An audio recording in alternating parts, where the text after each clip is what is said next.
네, 춘추 자격증 시대 전기기사 단답형 정리 19번째, 변압기 네 번째 시간입니다. 자, 오늘 내용도 변압기 계속 가는데요.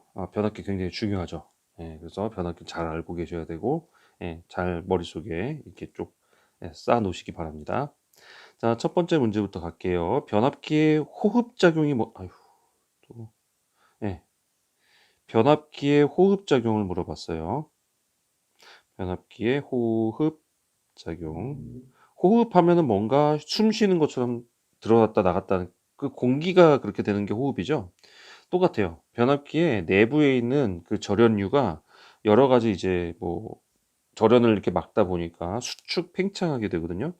이게 관이 있고 이렇게 있으면 여기서 막 확 늘어났다가 절연유가 막 늘어났다가 다시 또 축 처졌다가 이거 왔다 갔다 하니까 여기 공기가 어떻게 됐어요? 들쑥날쑥하게 되죠. 이게 호흡작용이라고 보통 일컫는 거죠. 그래서 답은 이렇게 쓰시면 돼요. 절연유의 수축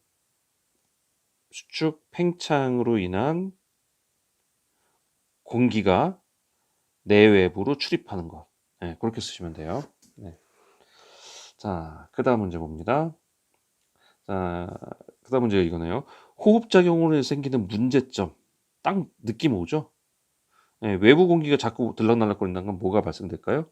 예, 수증기의 수분이나 아니면 불순물이 혼합될 수 있다는 거. 불순물이 절연유 쪽으로 들어갈 수 있다는 거. 그죠? 그러면 절연유가 점점점 절연 내력이 안 좋아지겠죠. 그리고 그러니까 절연 내력이 이런 게 들어가니까 절연 내력이 떨어지고 저하가 되고 그리고 침전물 발생이 될 수 있고 요게 이제 침전물 발생될 거잖아요. 침전물 발생. 이게 문제점입니다. 호흡을 안 하는 게 사실 더 좋겠죠? 가스가 밀폐되어 있는 것처럼 지난 시간에 배웠던. 네, 그 다음 문제 볼게요. 자, 그래서 호흡작용으로 인한 문제점이 있어요. 호흡작용 문제점. 요 문제점을 방지하기 위한 대책. 문제점 방지 대책. 예. 콘서베이터라고 이걸 설치하는데 요것도 나중에 다시 한번 설명을 딱 정확히 드릴 거예요. 이런 거 지금 구울지 계정기랑 이런 거 들어갈 때 있는 그런 것들인데 콘서베이터 어떤 작용을 하는 건지 다 알려드리도록 하겠습니다. 일단은 느낌상 딱 오죠. 외부에서 들어오는 불순물을 얘가 막아주겠네요. 딱 마치 필터 같이 그죠? 그런 것들 이름이 콘서베이터입니다. 사실 콘서베이터 이름만 들어도 여러분 잘 생각해 볼 수 있어요. 컨설브거든요. 콘솔브의 콘서베이터하고 나온 건데 컨설브가 뭐냐면 보호하다 이런 뜻이에요. 느낌 오죠? 외부에 불순물 들어오는 거 보호한다는 뜻이죠. 그렇게 암기해 놓으시면 돼요. 컨서베이터입니다. 자, 그리고 그 다음에 이제 변압기가 있는데 변압기가 온도가 이제 하다 보면 계속 올라가요. 여러분들 이제 뭐 전기시설 해보신 분들 알겠지만 변압기의 부하가 점점점 올라갈수록 변압기 온도가 계속 올라가거든요. 그래서 이걸 냉각을 시켜야 돼요. 냉각을 시키는데 냉각 방식 5가지를 쓰라고 합니다. 1번이요. OA 방식이라는데 자, 이거를 사실 요렇게까지 줄이진 않는데 너무 줄이네요. 사실 사실 OA라고 안 하고 ONAN이거든요. 온난 방식이라고 하긴 좀 뭐하지만 ONAN N이 내추럴을 말해요. 스스로 그러니까 내추럴 그러니까 자연스럽게 그런 뜻이잖아요. 그게 자연적으로 뭔가를 하지 않는 그걸 내추럴이라고 하고 O는 오일, A는 에어. 그러니까 들어가는 건 보통 입을 먼저 쓰거든요. 그래서 오일, 오일이 내추럴하게 들어가고 그리고 공기로 냉각하는 방식. 그러니까 이제 이게 참 애매한 게 에어니까 공기니까 우리가 아무것도 안 한다. 스스로라는 뜻을 많이 써요. 그래서 한글로 바꾸면 좀 애매한데 이게 오일이 들어가고 유입 잔행식이라고 그래요. 스스로 냉각시킨다 그래서. 예. 그래서 오일, 내추럴, 에어 내추럴 그렇게 얘기하고요. 그다음이 오일이 세 가지예요. 먼저 오일 먼저 쭉 바라봐 드릴게요. 자,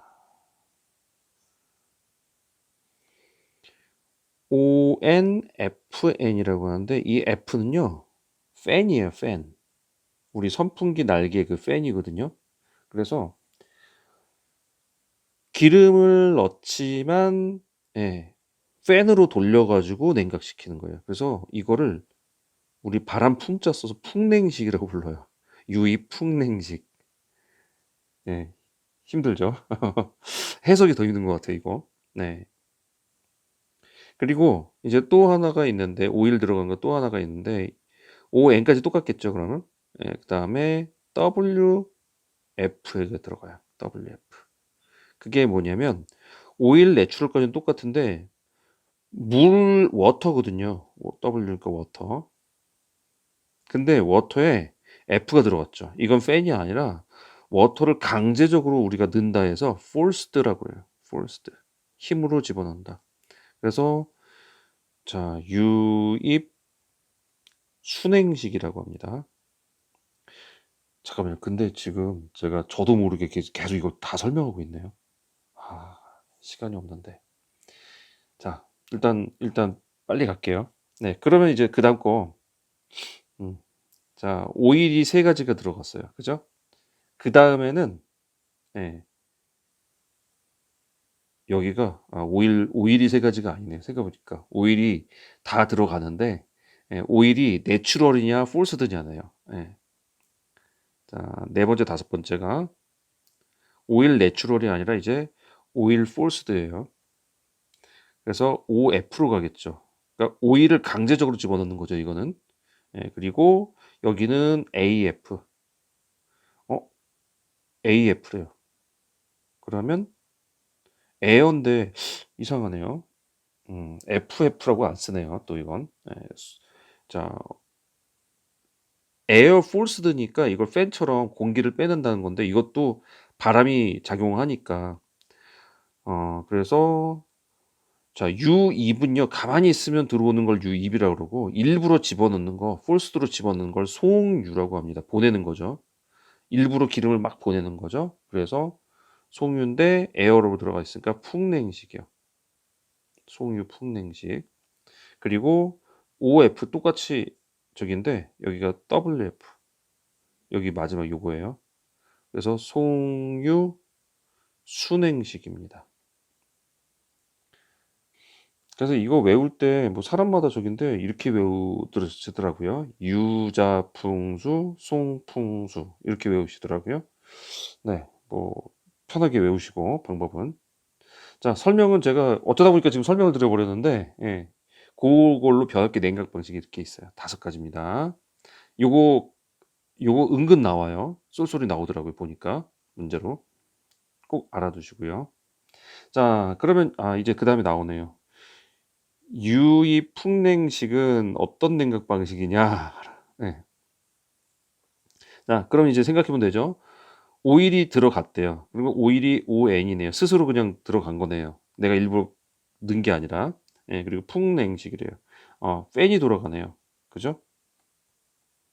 근데 에어로 들어가는 에어 포스드로 들어가네요. 예, ONAF. 그래서 유입 풍냉식인데 방열기를 부착시키고 방열기 이거 어떻게 되냐면 방열기에다가 송풍기를 돌려요. 근데 절연유로 냉각을 증대시킨 거예요. 그러니까 방열기 자 어떤 열이 나고 있어요. 여기서 열이 나고 있으면 여기에 방열기를 붙여요. 여기다가 팬을 붙여요. 이게 여기가 이렇게 할까요? 네. 이게 막 돌아가는 팬이에요. 그리고 팬이고 여기다가 방열기 사이에다가 이제 기름을 갖다 절연유를 갖다 계속 흘려 보내면서 이거 회전시켜 가면서 이렇게 계속 뽑아내는 거죠. 이거 딱 느낌이 뭐 같아요? 예, CPU, 우리 CPU, 컴퓨터의 CPU 있죠. CPU에 보면 팬 달려 있죠. 그 팬 방식이 옛날에는 그냥 여기다 팬만 달아 놨었다가 요새는 이거 순행식으로 돌리는 사람도 있고 별거 다 돌리는 사람이 있어요. 예, 거기다가 막 불도 켜고 막. 예, 그런 게 지금 이 방식들이에요. CPU 냉각할 때 나오는 그 방식들. 예, 비슷합니다. 네. 그래서 고렇게 설명하시면 돼요. 방열기에 송풍기로 돌리되 절연율을 이렇게 돌려 가지고 예, 냉각 효과를 증대시킨 그런 방식이죠. 네. 이해하고 있으면 쓰는데 지장은 없을 거예요. 그죠? 자, 냉각 방식은 끝난 것 같고, 예, 무부하 탭 절환 장치는 어떤 장치인가라고 했네요. 무부하 탭 절환 장치. 절환 장치. 네. 탭은요, 이렇게 탁탁 돌려가지고, 이게 왜, 우리 이렇게 되어 있는 거, 이렇게 탁탁탁 돌리는 거, 그런 걸 탭이라고 하고요. 절환이라는 거, 우리 절체 스위치, 절자 들어가면 바꿀 절자잖아요. 돌려서 바꾸는 장치란 얘기예요. 예, 설명하면. 그러니까 무부하 상태에서 권수비를 조정하기 위해서 변압기를 이렇게 조정하는 2차 측의 변압을 예를 들어서 여기가 이만큼 있는데 얘를 여기까지 할 것이냐, 여기까지 할 것이냐, 이거를 탭으로 조절해서 여기까지 하냐, 여기까지 하냐, 여기까지 하냐에 따라 예, 권수비를 조정해 가지고 2차 측 전압 반대로 달렸겠네요. 여기 요쪽에 달렸겠네요. 2차 측 전압 조절하면. 예. 요쪽에 달려 가지고 그거를 조절시켜 가지고 얘를 권수비를 몇 대 몇으로 계속 바꾸느냐. 이거를 갖다 무부하 탭 절환 장치라고 합니다. 자, 이름 보면 그냥 거기서 자세히 생각해 보면 이름에 다 나와 있어요. 네. 자, 그다음 문제는 계기용 변압기입니다. 포텐셜 트랜스포머죠. PT를 계기용 변압기라고 하는데 예, 이거의 1차 측과 2차 측에 퓨즈를 부착하는 이유를 설명하래요. 네, 우리 이게 저 MOF 미터링 아웃핏 들어가고 전력계 들어가고 그리고 요 바로 세트로 들어오는 게 바로 PT죠. 그래서 들어갈 때 여기에 보통 컷아웃 스위치 같은 거 보통 많이 만들어내는데 그리고 나서 PT가 들어가죠. 그리고 들어가죠. 요때 이런 퓨즈를 들어가는 이유를 설명을 했는데 자 1차 측에 붙은 것과 2차 측에 있는 그 예, 이유가 뭐냐 1차 측은요. PT가 만약에 고장이 나게 되면 이게 선로로 파급되는 여건을 막기 위해서 여기다가 퓨즈가 들어가요. 1차엔. 그러니까 PT 고장으로 인한 영향을 막기 위한 거죠. 2차는요. 이 뒤쪽에 있는 건요. 여기에 있는 부하에 의한 고장이 발생됐을 때 그때 1차 측으로 넘어오는 거를 막는 것. 부하 고장 또는 단락 시 예, 그 영향을 막기 위한 거예요. 자, 요거는 PT 고장. 그리고 요거는 부하가 이쪽에 있겠죠? 예, 부하 고장으로 인해서 예, 막는 거. 그렇게 두 가지를 보통 쓰시면 됩니다. 네. 그다음 문제는 이제 옥내용 PT는 주로 어떤 형을 사용하는가라고 물었는데요. 옥내용 PT. PT의 종류가 사실 PT라는 게 결국 계기형 변압기지만 변압기의 일종이잖아요. 트랜스포머의 일종이잖아요. 근데 이제 계기용으로 쓰는 정도로 이게 줄여진 거잖아요. 예, 사실 그러니까 트랜스포머의 예, 형태를 보면은 몰드형이 있고 그리고 유입형. 우리 유입형이 대체적으로 많죠. 절연유 들어가 있는 거. 건식형이 있고요. 그다음에 그리고 가스형이 있어요. 가스형은 우리 많이 들어봤을 거예요. SF6 가스라고 1차 때 많이 했던 내용이고요. 건식형은 고체 절연물이 들어갑니다. 고체 절연물. 유입 절연물. 예. 그리고 유입형이 절연유 들어가는 거죠. 이게 보통 에폭시 수지인데 사실 크게 보면 건식하고 비슷한 거죠. 근데 소형화, 옥내용이니까 소형화로 들어가니까 주로 몰드형이 사용이 됩니다. 그래서 옥내용 PT는 몰드형 사용된다는 거 알고 계세요. 네. 다음으로 넘어가면 GPT입니다. GPT의 사용 용도. GPT, 챗 GPT 아니라고 했어요. 네. 네, 그라운드 포텐셜 트랜스포머입니다. 자, 이게 영상, 그라운드니까 영상이죠. 영상 전압 검출하기 위한 거죠. 예, 그래서 접지되지 않은 그런 선로의 영상 전압 검출용입니다. 딱 느낌 오죠? 이거는 접지가 있잖아요. Y 결선 접지가 있잖아요. 근데 델타 결선 접지 없잖아요. 그래서 비접지 선로, 이런 비접지 선로에서 영상 확인할 수가 없으니까 지락 검출 뭐 이런 게 안 되니까 이제 그거 영상 전압을 검출하기 위해서 있는 게 바로 GPT입니다. 지난 시간에 왜 델타 결선의 단점에서 얘기했어요. 네, 그거 생각하시면 되세요. 네, 다음 문제는요. 네, GPT 전격 1차, 2차, 3차 전압을 쓰라고 하네요. GPT의 1차, 2차, 3차 전격 전압. 네, 이걸 쓰라고 합니다. 보통 1차, 2차, 3차 하면은 우리 네, 이렇게 들어가고 여기에 오픈 델타가 하나 더 들어가죠. 네, 그래서 GPT가 이렇게 1차, 2차, 3차인데 자, 1차에는 우리 기본 전기 원래 수전 받는 그쪽에서 22.9km 들어오잖아요. 근데 이게 한 상에 들어오는 거기 때문에 전압은 어떻게 들어와요? 네, 보통 루트 3분의 22.9, 22,900 볼트가 들어오죠. 자, 이거 들어오면 이쪽으로 들어갈 때 한 상에 들어가니까 보통 190 루트 3으로 들어갑니다. 이게 110 볼트가 들어가는 거죠. 우리 PT라는 것 자체가 원래 들어온 쪽이 110이니까. 자, 3차는 우리 루트 110이에요. 그래서 평상시 정상일 때는 바로 이렇게 들어옵니다. 22,900 들어오는 거에 루트 3 나눠주고 190에 루트 3 나눠주는 이게 110이고 그리고 110에 루트 3을 나눠주는 것 이렇게 해서 1차, 2차, 3차에 전격 전압이 들어갑니다. 문제가 나오면 이 값만 써주면 돼요. 이 값. 네, 이 값만 써주면 됩니다. 1차, 2차, 3차에 이렇게 써주시면 되고요. 네, 그리고 다음 문제 보도록 할게요. 네, 이 내용이 그건데 GPT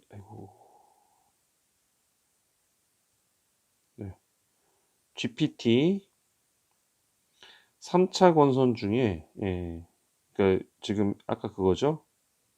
아이고, 여기 오픈 델타 요거에서 3차 건선상에서 110V 램프 접속 후에 한 상이 지라기 사고가 발생됐대요. 한 상이. 그러면 램프 상태가 어떻게 되는가 이걸 물었어요.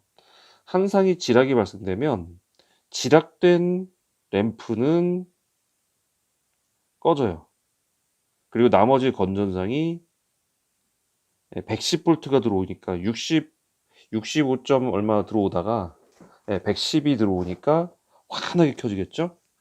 건전 두 개가 나머지 건전상 두 개가 환하게 켜지고 해당 램프는 꺼집니다. 이게 이제 지락 신호인데 요거 해석하는 방법은 나중에 초록색 쪽에서 제가 다 회로도랑 그려가면서 정확하게 설명을 드릴게요. 이거 이해하고 나면 별거 아닌데 이게 모르는 상태 말로만 들으면 굉장히 어려워요. 그러니까 그때 한번 설명해 드리고 일단 요것만 알아두세요. GPT 3차에서 만약에 지락 이상이 발생했다. 그러면 지락상은 램프가 꺼지고 나머지는 밝아집니다. 건전상은. 자, 이렇게 알아두시면 되세요. 자, 여기까지 하고 마치도록 할게요. 자, 구독과 좋아요. 우리 이렇게 줄여서 정리만 하니까 지금 조회수도 많이 줄고, 그런데 제가 그냥 갑니다, 진짜. 다시 설명으로 갈까 지금 고민하고 있어요. 자, 그러면 여러분들, 우리 시험 준비 열심히 하고, 그 다음에 다시 시작할 때는 그렇게 설명으로 가도록 할게요. 자, 여기까지 함께 해주신 여러분 감사합니다. 다음 시간에 뵙겠습니다.